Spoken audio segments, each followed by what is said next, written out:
Aujourd'hui, on parle d'un film spécial. Pas d'un Marvel ou du dernier gros blockbuster sorti au cinéma, mais d'une œuvre majeure. Un film qui fait peur à tous les youtubeurs d'en parler, car peur que leurs vidéos soient anéanties par l'algorithme YouTube. D'un film qui a marqué son époque et l'histoire du cinéma à tout jamais. Oh oui, aujourd'hui on parle du film Le Voyage dans la Lune.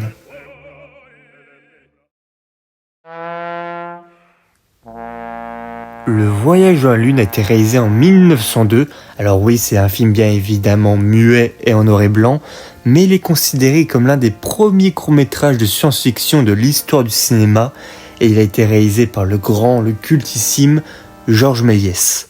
Rien que ça. Et oui, c'est un film français. Après tout, le cinéma est né en France, et même à cette époque-là, on essayait de redoubler d'inventivité pour essayer de proposer quelque chose de nouveau dans l'art. Et maintenant, ouais. Après, pour ceux qui n'ont pas le courage de le regarder, je vous rassure, il ne dure qu'environ 16 minutes et il a plus de choses intéressantes à raconter que certains films qui durent 2 heures. N'est-ce pas ? Oui, j'ai beaucoup aimé ce film. Le film parle de l'histoire de 6 savants membres du club des astronomes qui entreprennent un voyage vers la Lune. Installés dans un obus, oui, un obus. Vous êtes malade. Et j'en remercie le ciel parce qu'autrement je ne pourrais pas faire ça. Ils sont ensuite propulsés par un canon géant vers la Lune et créent donc une des scènes les plus emblématiques de l'histoire du cinéma. Ne vous inquiétez pas, on en reparlera juste après.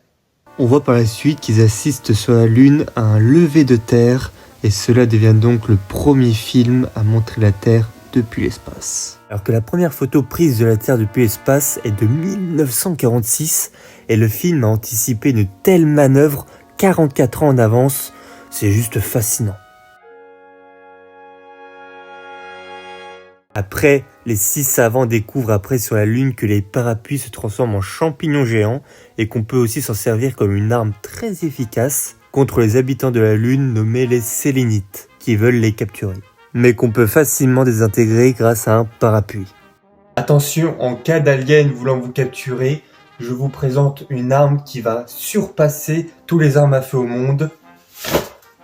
Un parapluie. Après, oui, les Sélénites, ce sont les habitants de la Lune. On dirait qu'ils ont acheté leur costume chez Carrefour premier prix. Et oui, on est loin des aliens dans Independence Day ou d'un Predator, mais on est quand même sur des costumes créés en 1902, donc ça en jette. Puis, à la fin du film, après s'être fait kidnapper, ils parviennent à s'échapper et ils reviennent tous sur Terre grâce à leur obus, restés en équilibre sur un bord de la Lune qui tombe avec un énorme respect de la gravité sur Terre. Et les astronomes sont repêchés et couverts d'honneur.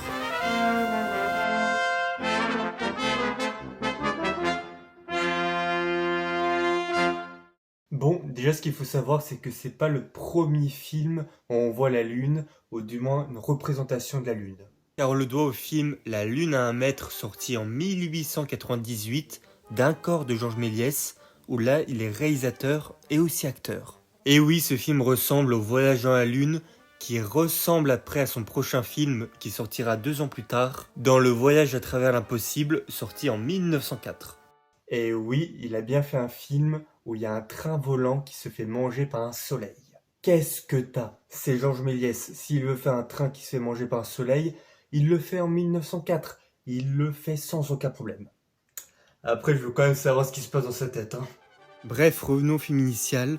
Comment en 1902 il a réalisé ça ?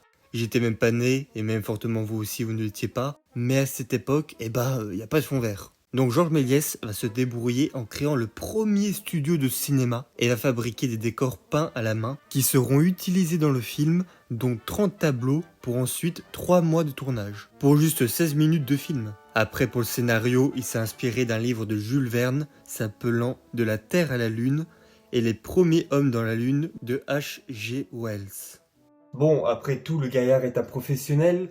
Il a réalisé en total 600 films en 17 ans de carrière, de 1 à 40 minutes. À côté de moi, je suis une merde. Moi, j'arrive même pas à sortir une vidéo de 15 minutes toutes les 2 semaines.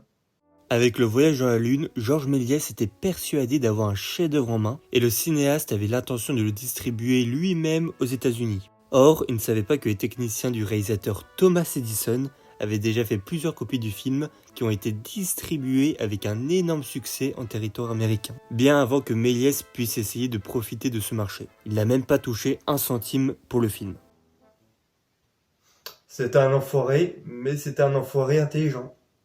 Bon, si aujourd'hui on peut dire que le film a vieilli, même si je trouve qu'il est encore regardable et toujours aussi merveilleux, il faut comprendre que ce film c'était l'avatar de l'époque, que ce soit dans le scénario, où on peut trouver quelques similitudes, ou dans les effets visuels révolutionnaires. Les spectateurs de l'époque ont pris une baffe telle que nous aujourd'hui on pourrait avoir devant un Avatar 2.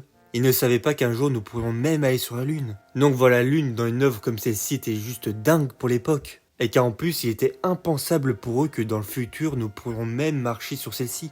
Imagine juste être un enfant en 1902 voir ce film, puis le voir devenir en fait réalité 67 ans plus tard, quand l'homme marcha sur la Lune la première fois. Ce film est un véritable chef-d'œuvre qui a marqué l'histoire du cinéma.